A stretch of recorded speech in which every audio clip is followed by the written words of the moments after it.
I prepare for an outdoor sports photo shoot by first having a meeting with the client to get a grasp of their expectations and what they would like. Do they want an indoor studio shoot or do they want an outdoor on location?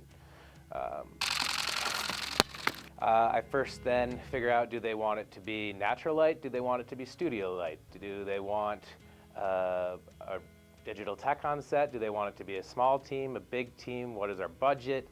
These are kind of all questions that my team and I go through to figure out what they need.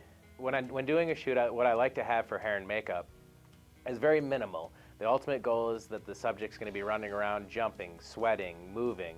So I don't want streaks on the face. I don't want, lots of caked on makeup that is going to make that texture and have to cause me lots of retouching and post-production work in the end. I really want minimal makeup, lips to have a little bit of sheen, just so they have the light can, punch off their lips just a little bit. I don't want overly done eye makeup, maybe just a little, lashes can be done a little bit. I leave that a little bit up to my hair and makeup artists that I hire. First got to meet, I met a group of volleyball athletes and I met a group of basketball athletes.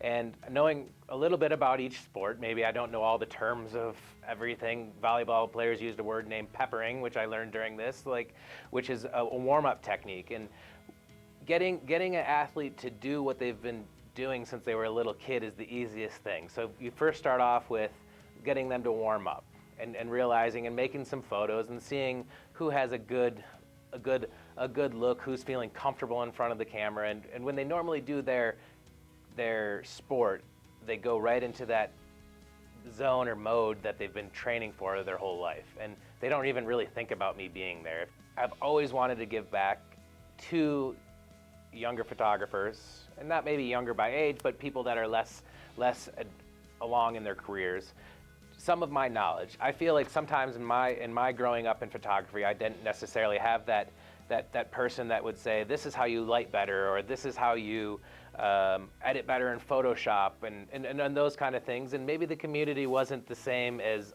I wanted it to be, and my hope is to give back to the community and realize that if I teach somebody that's starting photography about how to light properly, or my vision of how to light properly, that will help them maybe take that to the next level. And it doesn't need to be somebody that photographs sports photography. They could be a wedding photographer and take my same style and be able to go to shoot a wedding that same way.